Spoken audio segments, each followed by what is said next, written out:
Welcome back, and thank you for tuning in to Midnight Affairs Tales. We appreciate every single one of you. We'd love to know what part of the world you are watching from right now. Let us know in the comments. Now, let's dive into today's story, Chapter 1. The cuffs clicked so loud, they felt like a gunshot in my ears. My own front yard. Neighbors standing on porches. Some whispering. Others staring. A few shaking their heads. One even pulled out a phone. I looked at Officer Daniels, the man tightening metal around my wrists, and asked, "Are you serious right now?" He did not look me in the eye. "Sir, turn around," and remained silent, he muttered. Brittany stood behind him, fake tears streaming down her cheeks. Her mascara made it look convincing. Her voice cracked just enough to sound real when she told the officers I had hit her during an argument. I wanted to scream, but I did not. I just looked at her, right into her eyes. I had seen real fear in combat zones. Real victims of real violence. What I saw in Brittany's eyes was not fear. It was strategy. "You called the cops on your husband?" I said quietly. "After everything?" Her expression flickered, just for a moment. But Daniels did not see it. Or maybe he did not want to.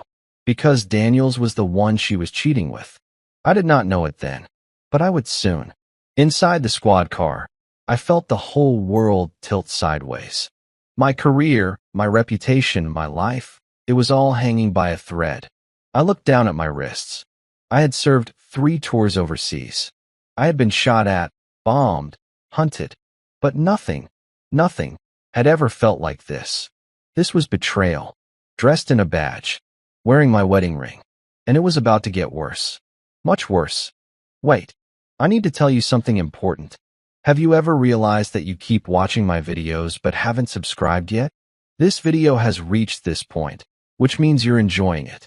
So why not subscribe? I have a big goal, 10,000 subscribers. And you can help me reach it. Think about it. If you don't subscribe now, you might miss my next big video. This is the moment. Hit that subscribe button now. Do it now. And don't forget to hit the bell icon so you never miss out.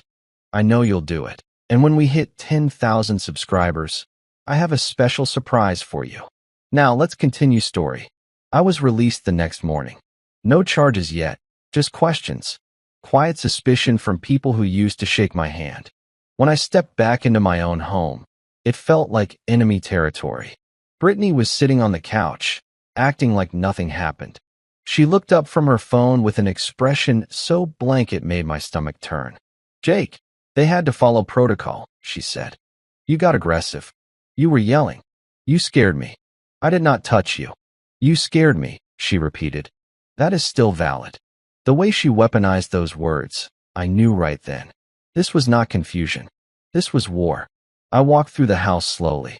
Looked at the photos on the wall. Wedding day smiles. Vacations. Her arms around me in every single one. Lies now. All of them.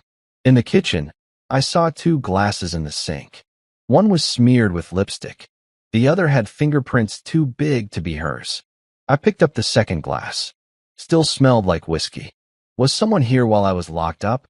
I asked without turning around. Silence. When I did turn, she was gone. Vanished down the hallway. That night, I did not sleep.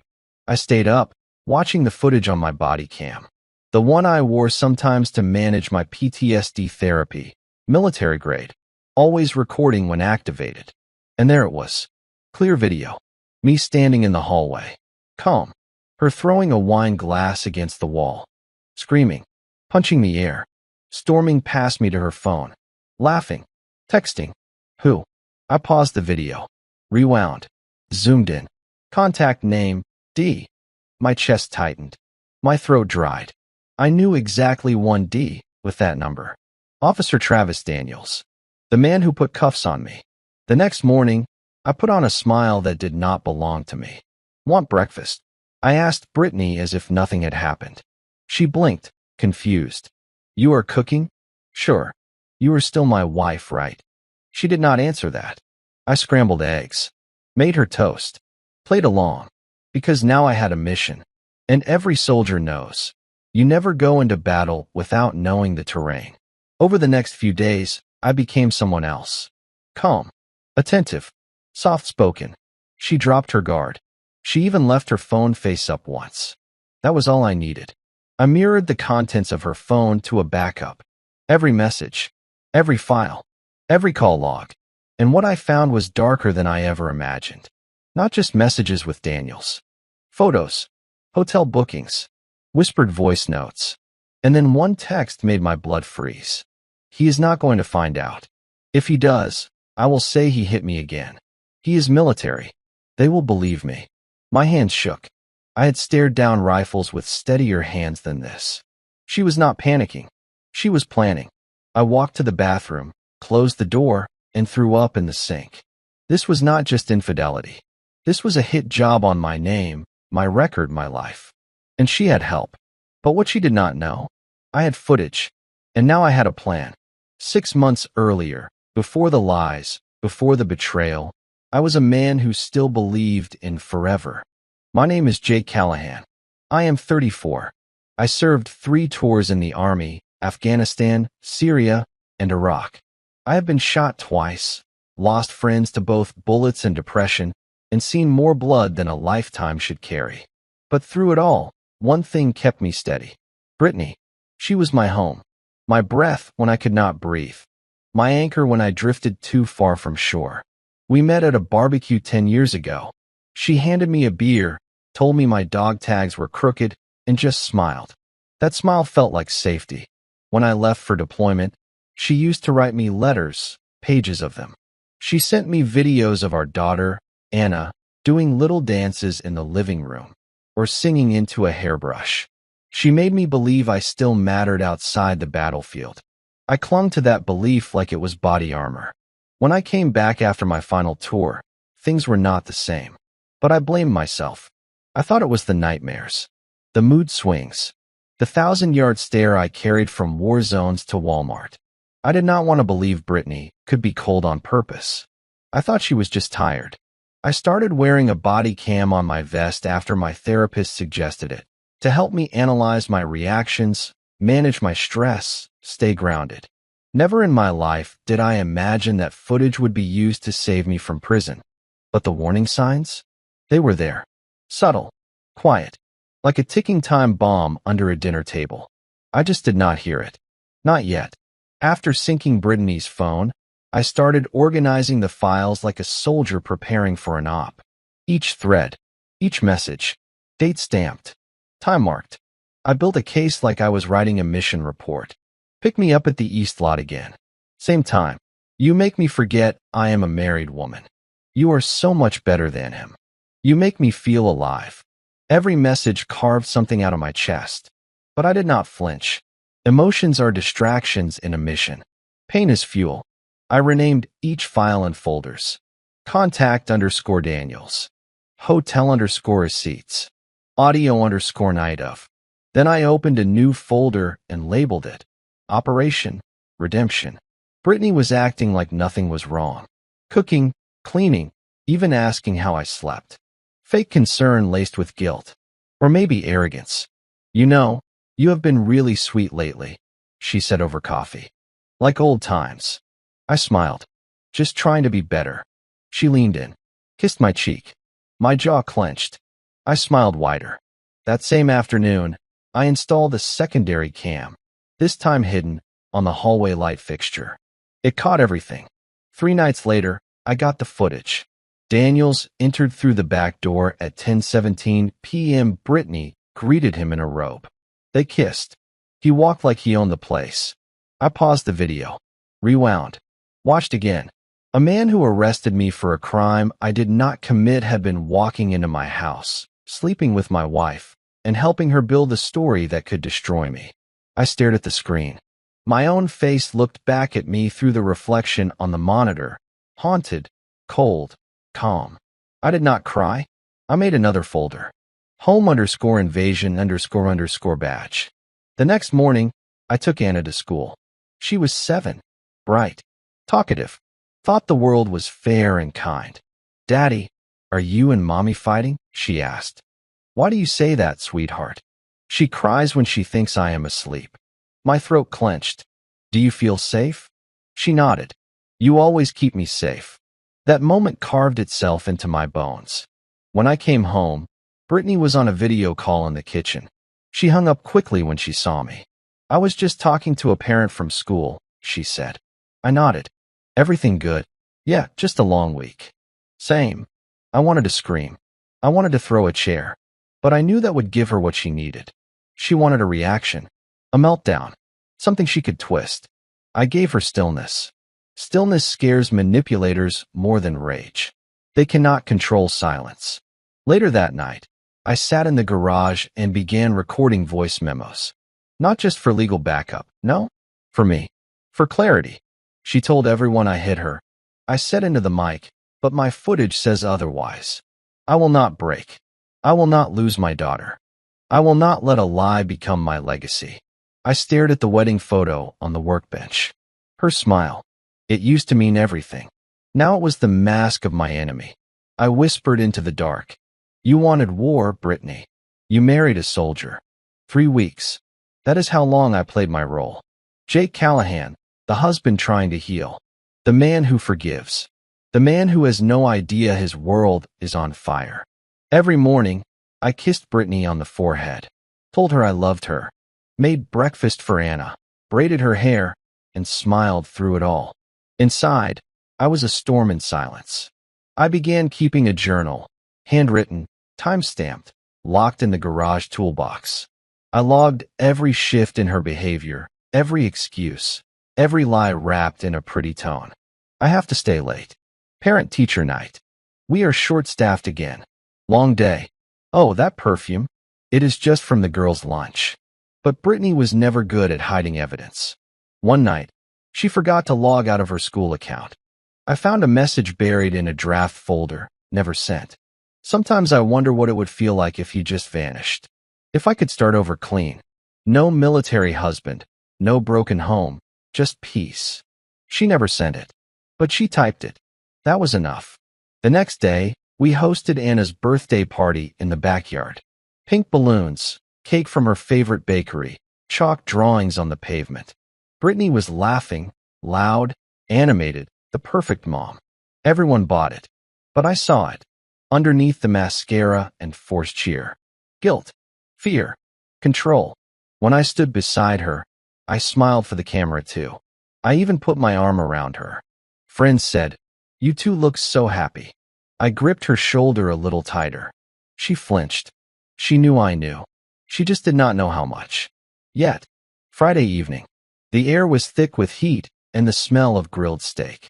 Brittany stood by the counter, plating roasted vegetables like it was any other day.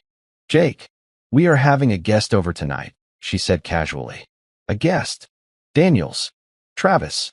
He is bringing a bottle of red. You guys should talk." I stared at her. "She really said that? You invited the cop who arrested me over for dinner?" I asked, slow and clear. She kept her back turned. "He felt bad. He said he wants to make things right. It was just a misunderstanding." I nodded once. Of course. My heart thumped, but my face did not move.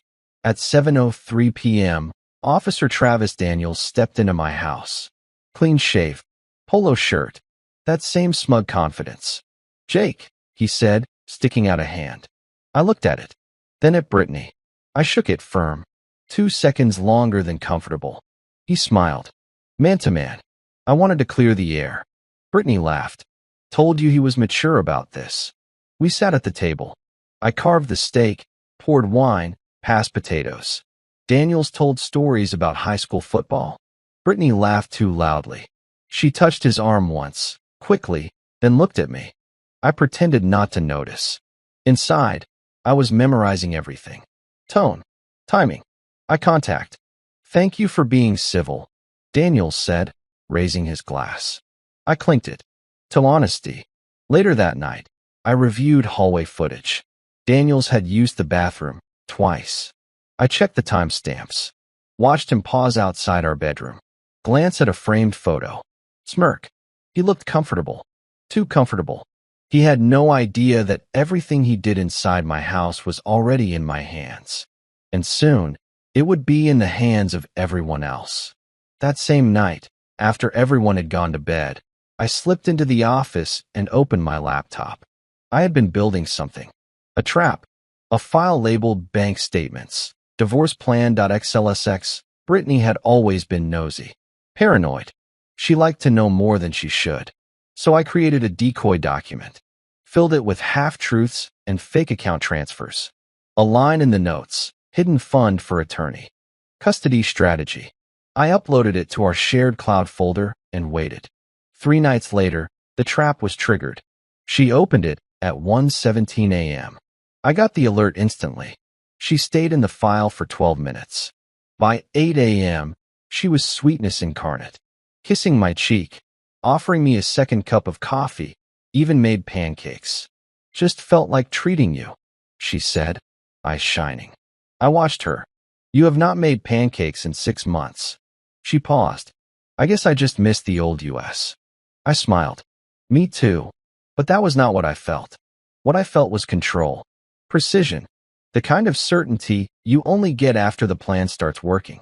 She thought she was winning, that she had caught me plotting. But all she had done was step right into my case file, voluntarily. And now, I had her for cyber snooping, probable intent to obstruct, and tampering with financial records. The walls were closing in on her. Slowly, silently. And I was the one tightening every screw. Officer Daniels was more than just a homewrecker.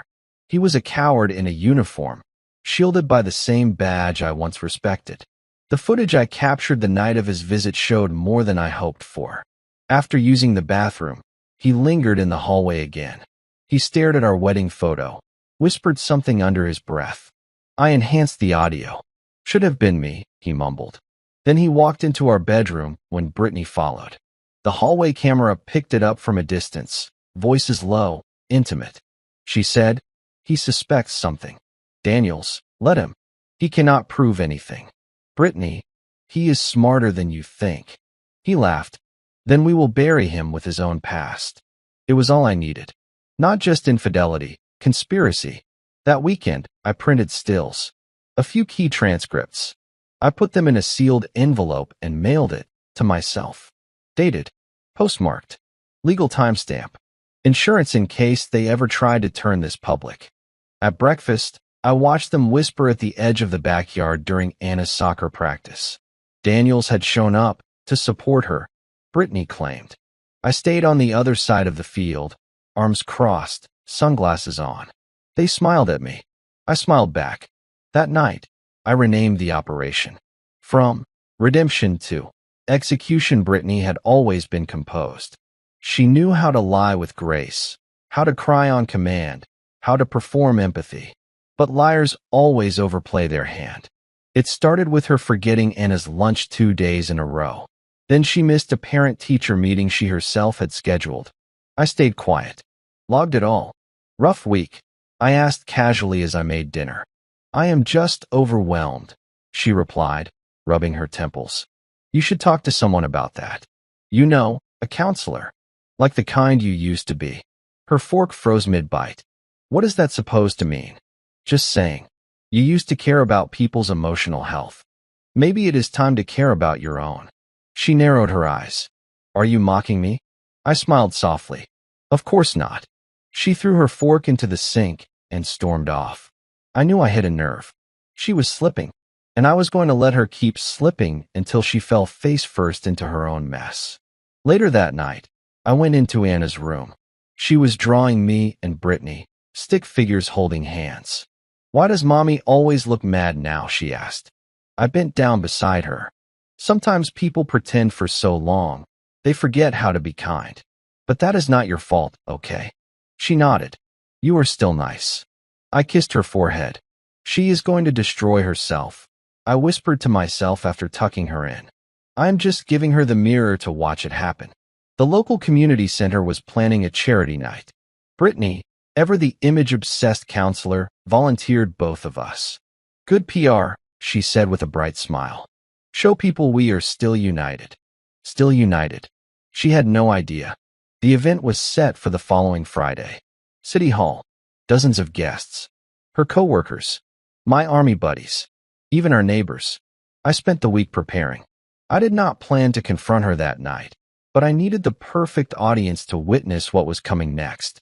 Before the event, I met with Officer Daniel's superior.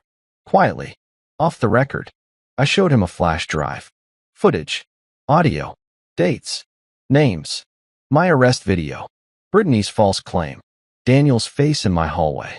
He said nothing for a while. Then, let me handle him. I nodded. But not before Friday. At the event, Brittany wore red. She always did when she wanted to be admired. Smile, she whispered as we entered. Everyone is watching. I did.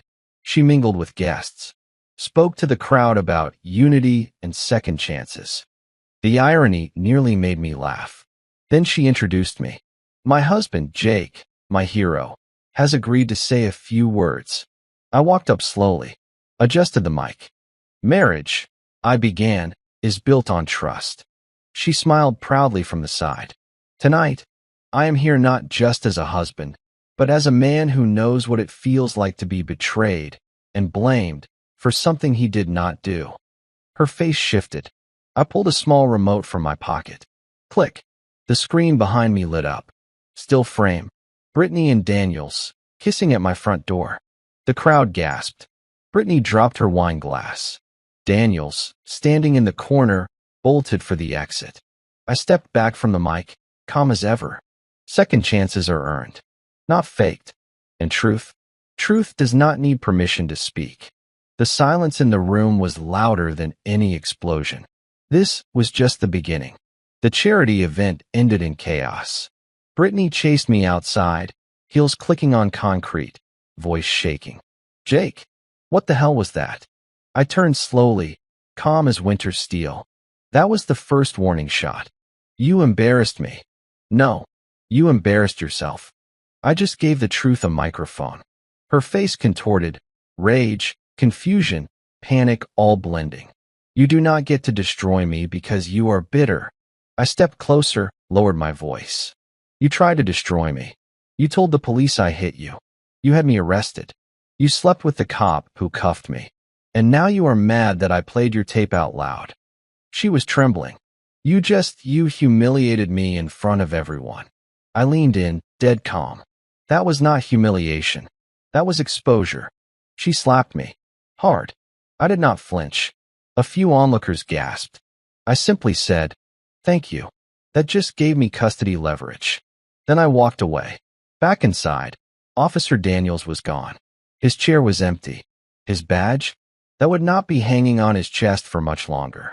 3 days later, Officer Travis Daniels was suspended. Internal Affairs opened a formal inquiry. The footage I handed over became evidence, not just of an affair, but of professional misconduct. He had failed to disclose a relationship with someone directly involved in a criminal case he processed. He had violated oath and ethics. When the report dropped publicly, Brittany's name was mentioned too. Anonymous civilian partner involved in officer misconduct. Anonymous to the department, but not to the town. Her workplace held a meeting. She was placed on administrative leave, pending investigation of conduct unbecoming a school counselor. She called me that night, voice shaking. You have ruined everything. No, I said. You ruined it the moment you weaponized my trauma. Then I hung up. Later that night, I got a call from Daniels. Blocked number. I should have known you would twist this, he said. You arrested me under false charges, then slept with my wife. You think you are going to win? You are not the only one with secrets. I let that hang.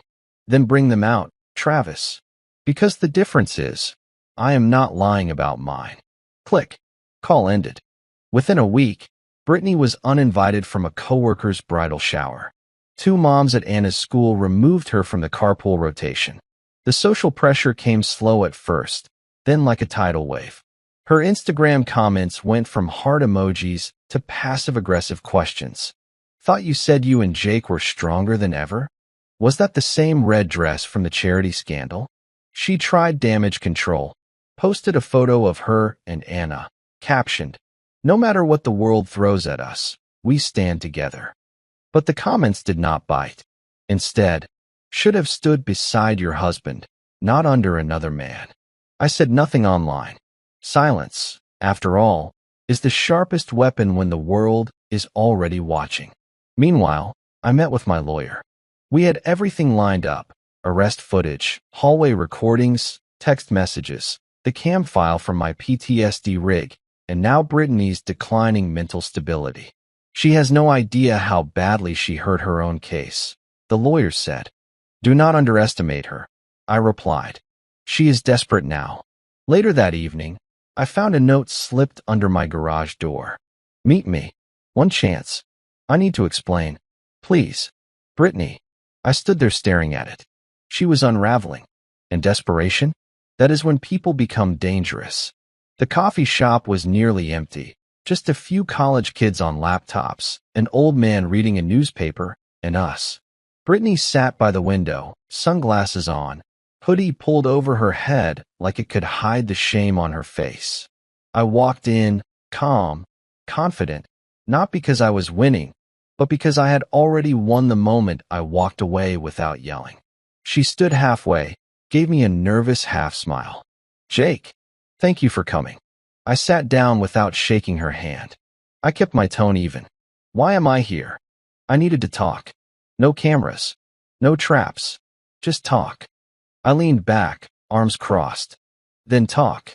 She took off the sunglasses. Her eyes were swollen. Makeup tried to hide it, but I knew that look. She had been crying for hours. Everything's falling apart. You mean the lies? Yeah, that tends to happen. She shook her head. You do not understand. Travis is ghosting me. My job is on the line. Anna's school called. Parents are complaining. I messed up. I raised an eyebrow. That is the most honest sentence you have said in months. She swallowed. I never meant for it to get this bad. You accused me of assault. I thought you would leave, and I could reset everything. Reset what, Brittany? Your image? Your guilt? Her voice cracked. I just wanted to be happy again. I stared at her. Then you should have tried being honest instead of being someone else's secret. The silence between us was suffocating. I do not want to lose my daughter. You already did, I said softly. You just have not faced it yet. I stood, dropped a $5 bill on the table. For the coffee. And I walked out. No yelling. No closure speech. Just silence. Because sometimes silence is the most brutal ending of all. A week after the cafe meeting, I filed the papers. Full custody. The affidavit included over 50 pages of evidence, video timestamps, recorded calls, Daniel's disciplinary report, screenshots of Brittany's messages, school attendance logs, and a detailed psychological evaluation of Brittany's behavior since the false accusation. My lawyer handed me a copy. This is airtight.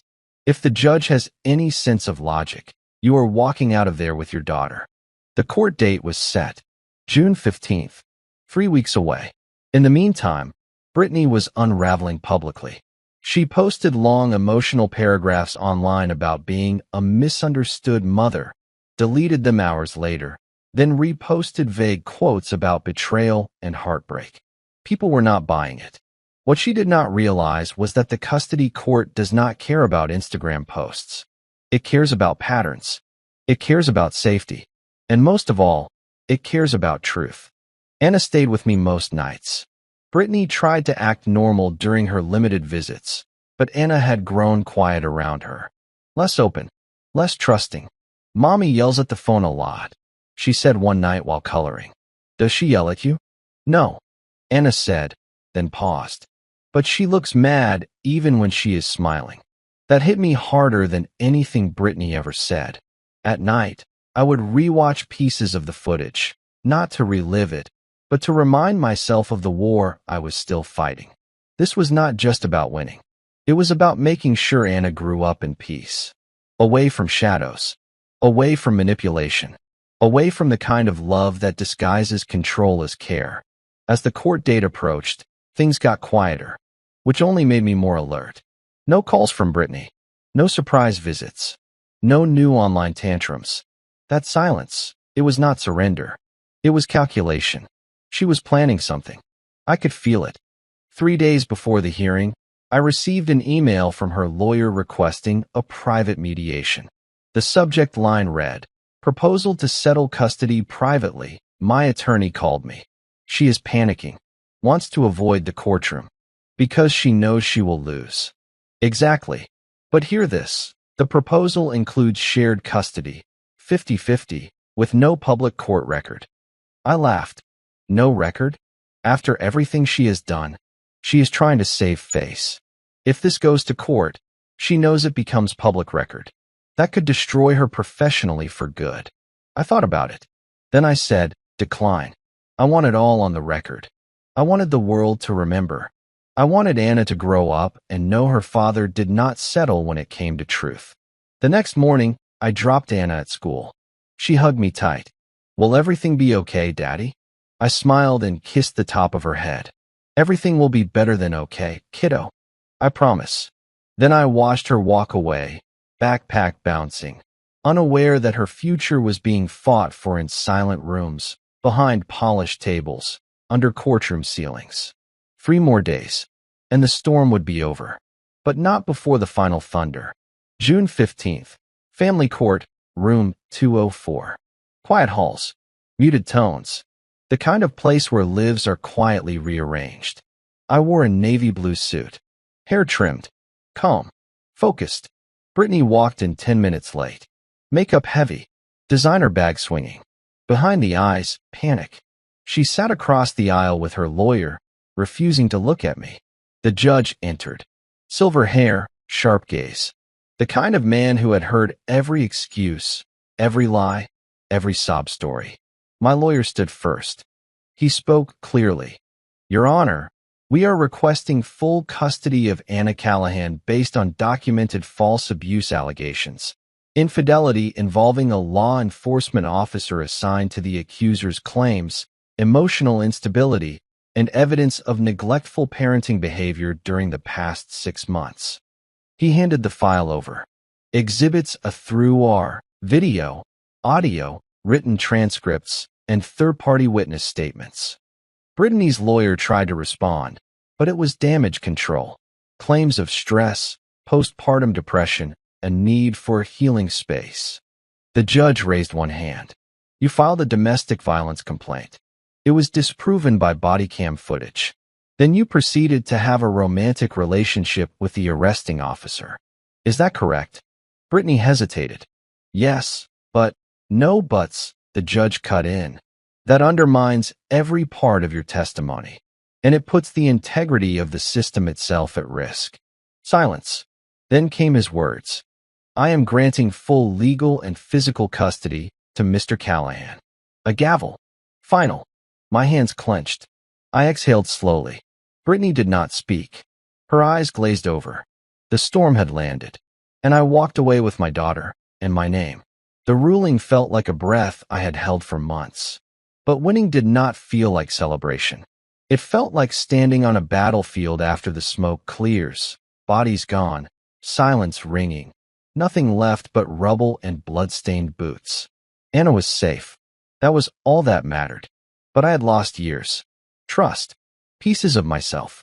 That night, I sat in the living room, watching Anna sleep on the couch next to me. Cartoons played low on the TV. Her mouth was open, breathing softly. Innocent. She did not know how close she came to being raised in lies. I glanced over at the manila folder on the table. All the documents. Every lie Brittany spun.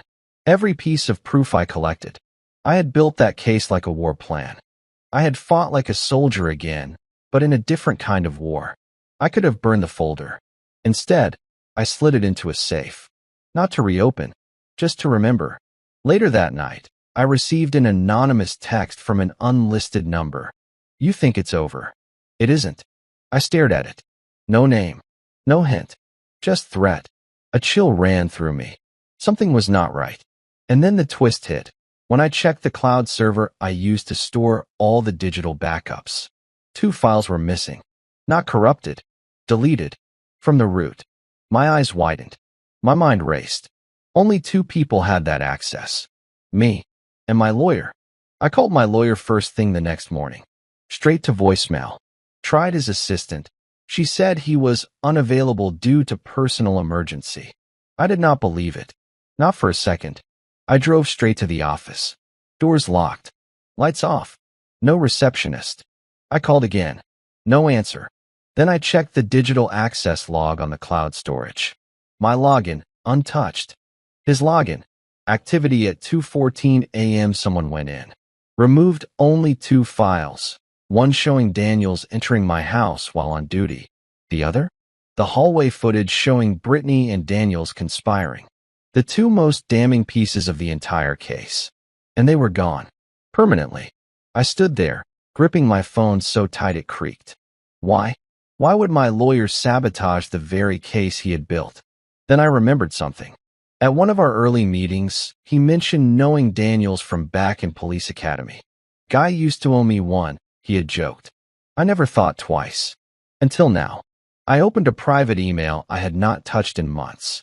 Scrolled down to an old archived folder. Found a message. Referral, Travis Daniels, legal contact, my lawyer's name. He had been referred by Daniels. The setup had started long before I ever pressed record. And now I was back in the crosshairs. The law office was empty, but the walls still whispered. I paced the front entrance, heart hammering in my chest. Sunlight filtered through the glass doors, washing everything in a false sense of calm. The same office that had built my custody case now felt like enemy territory. I pulled out my phone again and opened the cloud access log. Login. M. Santoro time. 2:14 a.m. action. File deletion. 2 entries. I stared at the name. Michael Santoro. My lawyer. The man who had smiled across the desk while promising, "We are going to destroy them in court." I walked to the back of the building, checking the parking lot. No cars. Something was wrong, deeply wrong. I called a different attorney I had met once during a veterans legal seminar. Told him everything, word for word. He did not interrupt once. After a long pause, he said, "Jake, I hate to tell you this, but if your attorney was referred through Daniels, and you gave him full access to your case files, you may have been compromised since day one." I could barely breathe. Compromised how? Delays. Missed opportunities. Evidence tampering. Quiet sabotage. You won the case, but someone might be planning to reverse that behind closed doors. I felt the floor shift beneath me. If this was a setup, it had been slow, strategic, and I had walked straight into it. That night, around 9:30 p.m., I heard a knock at my door. 3 slow, deliberate taps. I looked through the peephole and froze. It was Daniel's wife, Claire. Blonde hair tied back, eyes swollen, arms crossed, holding a folder to her chest like it was a life preserver. I opened the door slowly.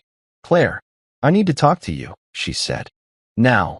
She stepped inside before I could say yes. "I found this," she said, handing me the folder.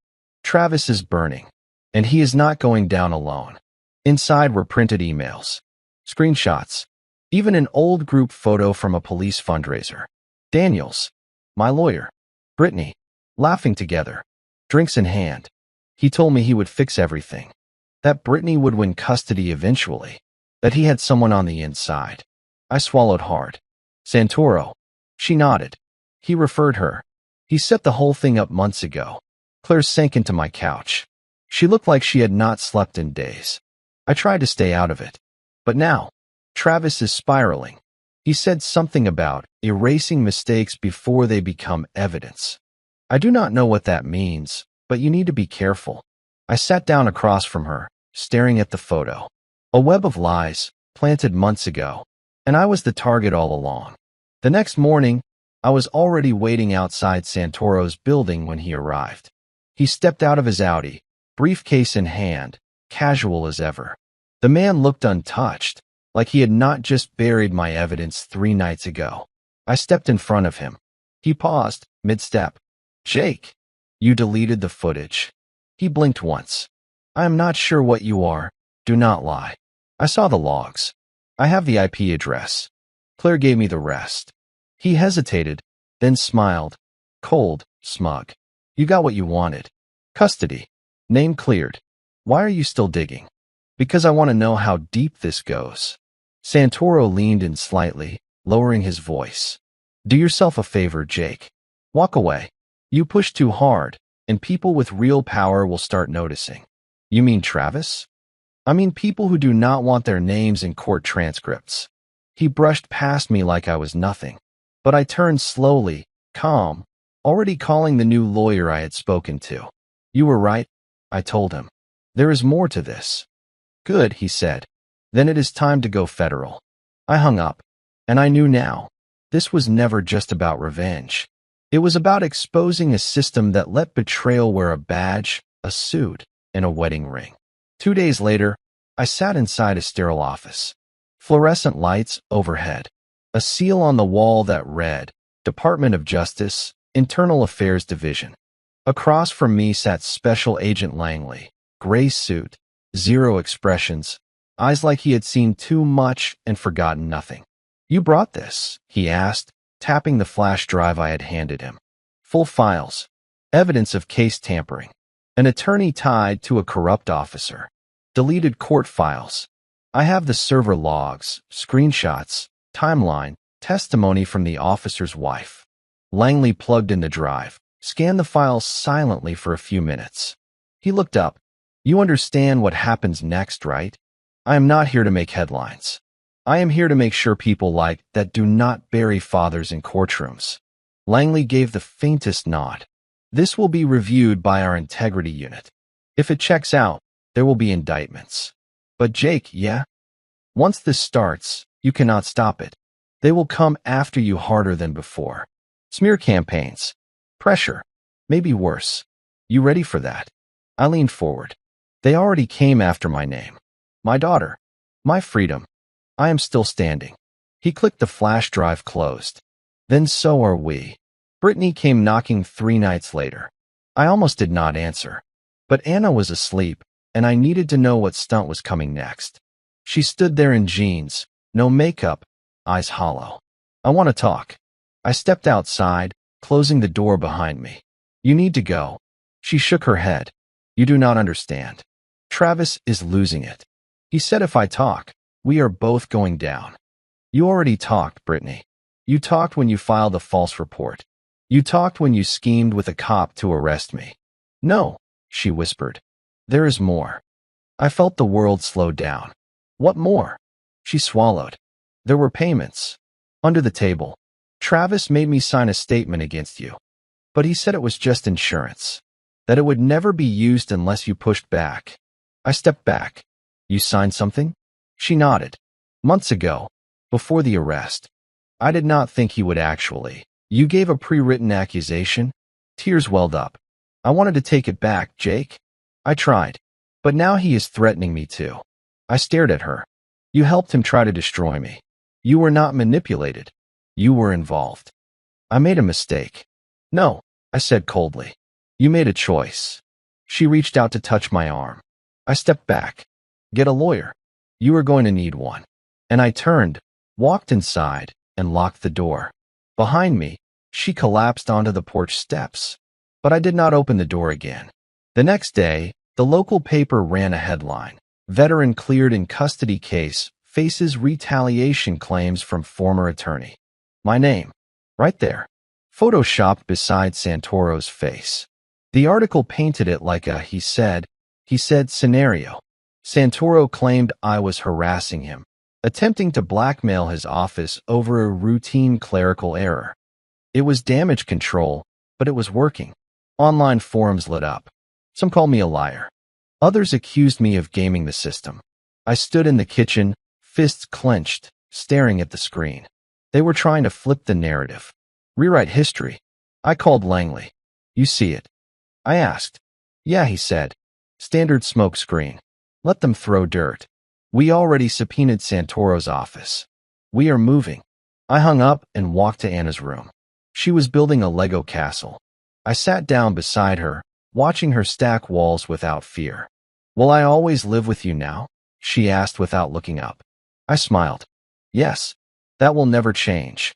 But deep down, I knew the war was not over. It had just shifted. Now I was not just fighting for Anna's future. I was fighting to tear the mask off an entire system. And this time, they would not see me coming. It was Claire again. She messaged me just after midnight. A single line. You need to see this. I met her in her car behind a closed strip mall. She handed me a hard drive, shaking. I was going through our old Ring camera footage. Travis never knew I had access to the backup server. I stared at her. "What is on it?" She did not answer. She just looked me in the eyes and said, "Play it somewhere safe. And be ready." Back home, I plugged the drive into my laptop, heart pounding in my throat. The file was dated 3 weeks before my arrest. It showed Brittany, in her car, in front of our house, on the phone. She will believe it. I will cry a little, say I am scared of him. He is military. He has PTSD. People will fill in the blanks. A pause. Then a male voice responded, "Travis Daniels." She has to stick to the script. I will handle the rest on paper. You just play your part, and he will go down without a sound. The video cut off. I sat back in my chair, hands numb. This was not manipulation. This was premeditation. A planted plan to erase me. Not in a moment of anger. Not out of panic. But cold. Methodical. Scripted. And it was all caught on camera. The next morning, I called in a favor. Brent Weller, Marine vet turned investigative podcaster. He had a 1 million subscriber base and a reputation for wrecking corruption with facts. I sent him the video. An hour later, he called me. "Jake, I am going to air this, but you need to be ready." I already am. That afternoon, Brent dropped the episode. Operation Betrayal, the body cam veteran and the officer who framed him. It opened with the Ring footage. Raw, unedited. Brittany's voice. Travis's response. All of it. Within 4 hours, it had 500,000 views. By midnight, it hit national trending. I received hundreds of messages. Veterans. Single fathers. Women who had been falsely accused. People who had been silenced. And then came the public. The media picked it up. Veteran betrayed by wife and cop. Catches it all on camera. Every lie Brittany told was unraveling under the weight of proof. Daniels went into hiding. His department froze his pension review. Internal Affairs fast-tracked his investigation. And Brittany? She tried to delete her social media, but it was too late. Screenshots, clips, her voice, her plan. Everything was out. She was no longer the victim. She was the architect of a takedown that failed. 2 days after the video dropped, I was summoned again to Internal Affairs. But this time, I was not sitting alone. Claire was there too. Pale, exhausted, but steady. Across the table sat 3 agents and 1 legal rep from the local police precinct. Langley spoke first. "We want to thank you both for your cooperation. Based on the latest footage and corroborated reports, we are preparing formal charges against Officer Travis Daniels, Attorney Michael Santoro, and possibly additional parties pending further discovery." Claire's voice cracked. "I never thought it would go this far." Langley looked at her. "You were brave to come forward. That counts." He turned to me. "Jake, we are pushing for a joint legal action, criminal and civil. Your footage has now become precedent. Your case will likely set the tone for how digital evidence is evaluated in future family law and misconduct cases." I blinked. "You mean this could change things?" "It already is," Langley said. I walked out of that room with a strange feeling in my chest. Not victory, not rage, but justice. Slow, heavy, earned. I looked up at the sky outside the federal building. Clouds moving fast overhead. Because a storm was ending. But a new dawn? It had already begun. 3 days after Brent's expose went viral, the real backlash began. The mayor of our town held a press conference. "The actions of Officer Travis Daniels do not reflect the values of our department or this community. An internal review has been launched, but no one bought the corporate-sounding apology. The public wanted more." Daniels' face was on every news channel, every social feed. Brittany's voice clip played on repeat, her words dissected by experts. "He has PTSD. People will fill in the blanks." I watched her world crumble from a distance. Former co-workers spoke out. An ex-friend posted screenshots of Brittany bragging about having the perfect insurance plan against me. And a school counselor requested a meeting. When I arrived, she looked genuinely shaken. "Mr. Callahan, I just want to say thank you. Thank you for fighting. I nodded. This whole situation, it woke people up. We have had 2 parents come forward with similar stories. You gave them courage. It hit me in the chest. I did not do this for applause, but knowing that my pain helped someone else, that mattered. That night, Brittany showed up again, unannounced. No warning. Just headlights washing over my front porch and a knock, soft but frantic. I opened the door. She looked nothing like the woman I once married. Her hair was messy, mascara streaked from crying. She had no script this time, no mask. I lost my job today, she said, voice thin. They did not even give me time to explain. Because you already did, I said coldly. On camera. I was scared, Jake. I thought I would lose everything. You mean your reputation, not our daughter. She flinched. I did not know Travis would take it that far. I thought it was just pressure. I stepped out onto the porch, shut the door behind me so Anna could not hear. I begged you to tell the truth, I said. You had chances. I was drowning. No, I replied, stepping closer. You were climbing on top of me to stay afloat. She started crying. Loud, ugly sobs. I do not want to lose her. I looked at her, a part of me still remembering who she used to be. But that man, the version of me who loved her, he was gone. You already did, Brittany, I said. You just have not let go yet. She collapsed onto the porch steps, and I walked back inside. I got a call from Langley the next morning. Jake, you might want to sit down for this. What is it? The DA's office wants to offer Daniels a plea deal. My blood froze. You are kidding. Langley sounded frustrated. He is threatening to expose misconduct in unrelated cases unless they soften the blow. It is blackmail, but legal. What happens if he takes the deal? He avoids prison, pays fines, loses his badge permanently, but no public trial. No trial. I stood up, pacing. After everything, he is cornered. And when predators are cornered, they start selling everyone else out. I clenched my jaw. He buried me. And now he walks away. Langley paused. Unless you want to sue privately, take it civil. Drag him through the courts on your own. I looked at the folder on my desk, the one with every message, every file. Let him take his deal, I said quietly. I will see him in court. I was not just going to end him. I was going to do it legally. On paper. With the truth.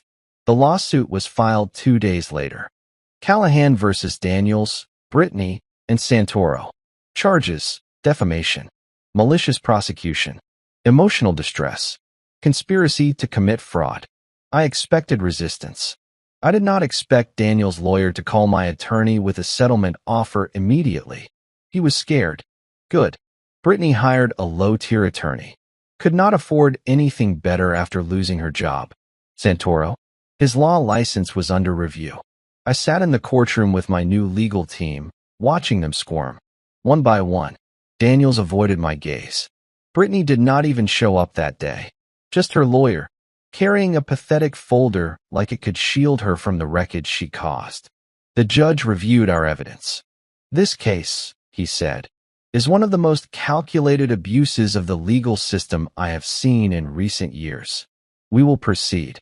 That one sentence shattered them more than any scream ever could. Outside, I walked down the courthouse steps to a crowd of silent supporters. Some clapped, some just nodded. And for the first time in what felt like forever, I looked up at the sky and breathed, because I was not surviving anymore.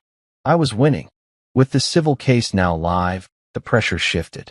This was no longer about revenge. This was about redefinition, of truth, of fatherhood, of legacy. Anna was laughing again. We played board games, did homework, went to the park like any normal father and daughter.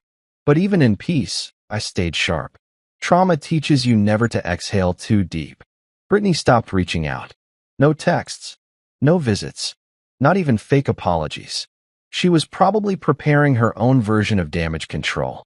Meanwhile, Daniel's lawyer kept throwing settlement offers at us. We denied every one. If they want to avoid a courtroom, they should have stayed out of my house, I told my lawyer. Public support was still strong, but something was off. A weight I could not name, pressing just behind my ribs. I felt it every night. In the silence, in the stillness, like something unfinished was moving beneath the surface. I just did not know how deep it went. It came on a Monday afternoon. Unknown number. A voice I did not recognize. Is this Jake Callahan? Who's asking? My name is Dr. Eliza Mathers. I am a family counselor. I have information about your daughter. I sat up straight. What kind of information? There was a pause. Then she said, 2 years ago, Brittany brought Anna in for a session. She claimed the child had behavioral issues. Anger. Dissociation. I am only contacting you now because I have just learned that Brittany may have been using that session to build a long-term custody narrative. My blood froze. What are you saying? She was documenting patterns in Anna to preemptively claim you were unfit to parent. There were statements made, coached, in my opinion. But what matters more is the paperwork. She hesitated again. Mr. Callahan, she filed a private evaluation with a third-party firm. It was sealed. Until now. Send it to me. I already have. 10 minutes later, the PDF landed in my inbox. 30 pages of lies. About me. About Anna. About things that never happened. But on page 17, buried deep in the report, was a bomb. A medical discrepancy. A flagged blood type entry that did not match mine. I sat in my truck, staring at the screen. Anna's blood type. AB plus mine. Oh, that was biologically impossible. Unless. I called my doctor. He confirmed it. There is no way you are her biological father, Jake. I am sorry. The words cracked something inside me I did not know existed. 10 years. A lifetime. Every hug, every bedtime story, every drawing on the fridge. And now? A piece of paper told me I was not her blood. But I was something more. I was her father. And no test would change that. That night, I sat beside Anna as she colored dinosaurs. Hey, I said gently. Can I ask you something? She looked up. Sure. You know I love you, right? She smiled. You are my best friend. I held back the flood behind my eyes. She was mine. In every way that mattered. And yet, someone had robbed me of the truth. Not her fault. Brittany's. Again. And this time, I would not just fight back. I would bury the lie that broke me. The next day, I filed for an immediate court-ordered paternity test, official, state-recognized, and legally binding. My lawyer tried to keep his voice steady. Are you sure about this, Jake? It will go public. Let it. Because if the world was going to watch my downfall, they would now watch my rise, truth in hand. I knew Brittany would panic. She built her world on shadows. But this was sunlight. The court approved the request. Test date, 1 week from now. Brittany responded by filing a motion to block the test. She claimed I was emotionally unstable and trying to traumatize the child. The judge denied it in 5 minutes. I could almost feel the desperation in her signature. That night, I looked through old photos. Anna smiling on my shoulders, asleep on my chest, running through sprinklers in the backyard. Blood be damned. She was my reason for surviving everything. And now, I was going to give her the truth. Whether Brittany wanted it or not. The room smelled like bleach and paper. I sat in a sterile chair across from a nurse holding a cotton-tipped swab. Anna swung her feet nervously. I had not told her what this was yet. Only that it was a checkup to help the court. Open wide, sweetheart, the nurse said kindly. Anna obeyed. Then it was my turn. Swab. Seal. Label. Done. Just like that. The future had been collected in 2 tubes and a plastic bag. Outside, I crouched in front of her. You did amazing. Is everything okay? She asked. I hesitated. Everything is going to be okay, I said carefully. I promise. We got ice cream after. Chocolate chip for her. Black coffee for me. But even the sugar could not quiet the storm in my mind. A week, the nurse had said. 7 days. 7 days until the world told me if I was a father by blood or just by love. Either way, nothing would change how I looked at her, but it would change everything else, especially what I planned to do next. On the 4th day, Brittany showed up at my job, unannounced. She walked straight into the parking lot of the veteran-owned security firm I had started post-deployment. My coworkers froze. I stepped outside, met her halfway. "You need to leave," I said. She was shaking. "We need to talk." Talk ended months ago. She looked around, eyes wild, hands twitching. "If this test goes public, Jake, it will destroy everything." "It should." I was scared. "I thought you would leave me if you knew." "I stayed when I was being lied about. I stayed when you filed false reports. But you could not trust me with the truth." She stepped forward. "You were gone all the time. Deployment. Training. I was lonely. You were dishonest. There is a difference." She tried to touch my arm. I stepped back. "I loved her like my own," I said. "Because I thought she was." She sobbed. "You are still her father, Jake." I paused. "I know that. But after this test, everyone else will know how much you lied." And I walked away. The envelope arrived in a simple manila folder. No fanfare. No warning. I sat at the kitchen table while Anna played in the other room, unaware her world was being dissected in a laboratory. I opened it slowly. Paternity excluded. 0% probability. I stared at those lines like they had been written in fire. It was real now. Not just a suspicion. I was not her biological father. A sharp ache pierced through me. But it was not anger. It was grief. Silent, cold, echoing. And then it passed. I walked into the living room. Anna looked up from her toys. "Want to see my drawing?" I sat beside her, heart breaking in silence. "Of course." She showed me a crayon picture of the two of us holding hands under a blue sky. "That's you and me. I made the sun extra bright 'cause we're happy." I smiled. Real. Raw. I was not her blood. But I was her light.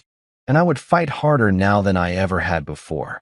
The next hearing was short, but seismic. I walked in with the DNA report in one hand, a photo of Anna and me in the other. Brittany avoided eye contact the entire time. The judge reviewed the results, expression unreadable. "I see the paternity test came back negative," he said.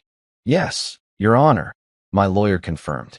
"We still maintain full custody due to the established parental bond, time invested, and emotional stability Mr. Callahan provides. The biological father remains unidentified." The judge nodded slowly. "Mr. Callahan, despite not being the biological father, you have shown every quality of a real one. The court recognizes this. Custody remains with you. Visitation rights for the mother are suspended pending psychological evaluation." Brittany gasped. Her lawyer leaned in, whispering frantically. But I just stood there, silent, strong, unshaken.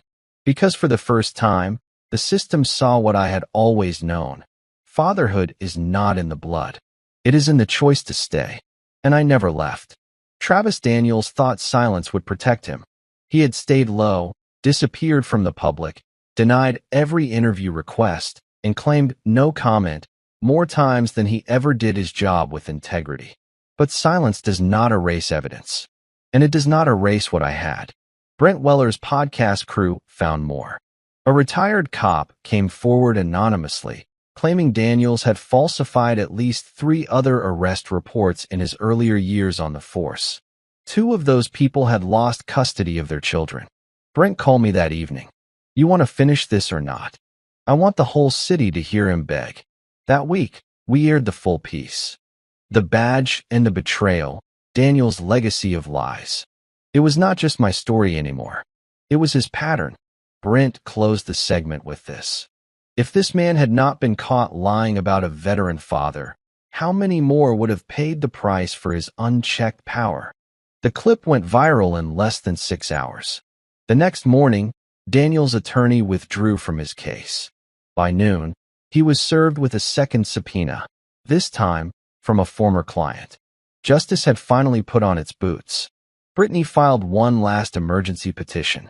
She wanted the court to reconsider supervised visits. Anna needs her mother, her lawyer argued. The judge reviewed the last 6 months of Brittany's actions, false claims, recorded conspiracies, and now the DNA deception. Then he looked at me. "Mr. Callahan, what is your stance?" I stood slowly, calm. Clear. My daughter is happy. She is healthy. She is safe. The only trauma she carries is from watching her mother weaponize love. And I will not let that cycle continue. Brittany's lip quivered. She needs me. No, I said. She needed you to tell the truth.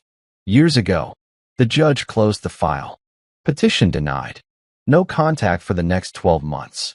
Reevaluation to follow. It was over. Legally. Officially. Written in ink. Outside the courtroom, Brittany broke. She lunged toward me, sobbing, shaking. She is all I have left. No, I said quietly. She was all I had too. But I did not destroy her to protect myself. I turned and walked away. Because closure is not screaming. It is choosing not to scream back. Weeks passed. My house felt lighter. The air itself easier to breathe. Anna's laughter returned. Genuine, belly-deep joy. I caught her once, singing in the kitchen while brushing paint on a school project. She wore her happiness like armor now. I had won full custody, cleared my name, and watched two corrupt adults face exposure. But none of that mattered as much as this, seeing her smile like the world had never cracked. One night, as I tucked her in, she whispered, "Are you glad I am your daughter?" I blinked, the question catching me off guard. "There has never been a day I was not," I said. She smiled. "Me too." I kissed her forehead. In that moment, I realized something. Revenge is a fire, but truth is a sunrise. And I had finally made it through the night. A week after Brittany's petition was denied, I found a letter in the mailbox. No stamp, no return address, just my name. In her handwriting. I almost threw it away, but something in me said open it. Inside were 3 pages. Ink smudged. Handwritten. "Jake, I know you will never forgive me. And honestly, I do not blame you. You loved me harder than I ever deserved. You fought for our daughter like your life depended on it. I watched you protect a child that might not have even been yours, and it made me hate myself more than you ever could. I lied because I was scared. I manipulated because I could not accept losing control. But what I lost was so much more. I see Anna's face in my dreams. I hear her laugh, and it breaks me. I am not writing to ask for sympathy or mercy. I just needed to tell you. You were the better parent. You always were. Brittany. I folded the letter slowly. Did I forgive her? No. But in that moment, I let go of the last piece of anger that had been weighing me down. And I finally felt free. The security firm was doing well. Clients respected the veteran integrity we brought to the job. The business grew. New team. New contracts. I had purpose again. At home, Anna had made a new habit. Every night before bed, she would add to our dream wall. A corkboard filled with drawings, photos, and little scribbled goals. One night, I found a new paper pinned to the top. It said, "Dad's dream, peace." Mine too. I stared at it, throat tight. Because for the first time, it was not about survival anymore. It was about building something. With her. For her. I picked her up the next morning and told her, "We are going on a trip." She lit up. "Where?" "Anywhere the road goes." Driving through the Colorado plains, windows down, Anna asleep in the back seat. I looked in the rearview mirror. The man staring back was not the same one who came home from deployment to find a life built on lies. He was older now, wiser, scarred, but not broken. The journey had taken everything. Trust, time, sanity, even truth. But what I gained was something no courtroom could measure. Clarity and peace. My phone buzzed once. An email from the state. Final court closure notice. No further hearings pending. I stared at the words, then deleted the message. Because I no longer needed proof. I had it sitting behind me, dreaming, breathing, safe. It was a quiet evening. The sky was bleeding orange over the hills, wind slipping gently through the trees. Anna was inside, building a fort out of blankets and fairy lights. I was on the porch, coffee in hand, silence wrapped around me like a second skin. No more hearings. No more lawyers. No more waiting for the next bomb to drop. It was over. Really over. For the first time in what felt like years, I was not preparing for a fight. I was just here, present, breathing. I opened the small wooden box I kept near the porch light. Inside were the things I had almost thrown away but never could. Anna's baby bracelet, one of Brittany's first apology notes from years ago, the printed court documents that had nearly destroyed me, and one flash drive. The footage. I stared at it for a long time. I could have deleted it, but I did not. Not out of bitterness, out of remembrance. Because people forget how fast a lie can become truth when no one is willing to show proof. I placed the flash drive back, locked the box, and stood up just as Anna poked her head out the door. "Dad," she grinned, "my fort has rules now. You have to give the password to come in." I laughed. "And what's the password?" She thought for a second. "Truth," she said.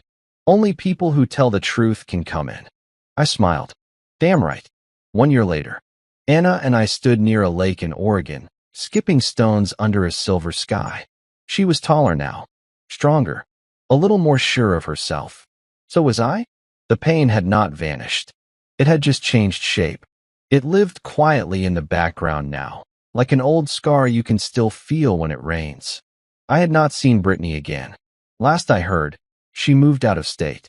No new job, no new partner, just silence. Daniels? His case ended with a plea deal, but he lost his badge, his pension, and whatever name he had left. A ghost in the system he once abused. And me? I rebuilt, piece by piece, moment by moment. Not because I had something to prove, but because I had someone to protect. I knelt beside Anna, handed her another flat stone. She looked at me and asked, "Do you think the truth always wins?" I stared out at the water, then back at her. If someone's brave enough to hold the line, yes. Then I turned to you. What would you have done in my place? Would you have stayed silent? Or would you have fought for your name? Even if it cost you everything? Let me know in the comments, and tell me where in the world you are watching from. I want to hear your thoughts, your stories, your battles. If this story pulled you in, hit that like button gently, but with purpose. Tap subscribe to never miss the next twist, betrayal, or final reckoning. And turn on the bell icon, because the next thriller might just be even darker. Take care of yourselves. We will meet again in the next epic revenge story. Until then, hold the line, and never let the lie win. The end.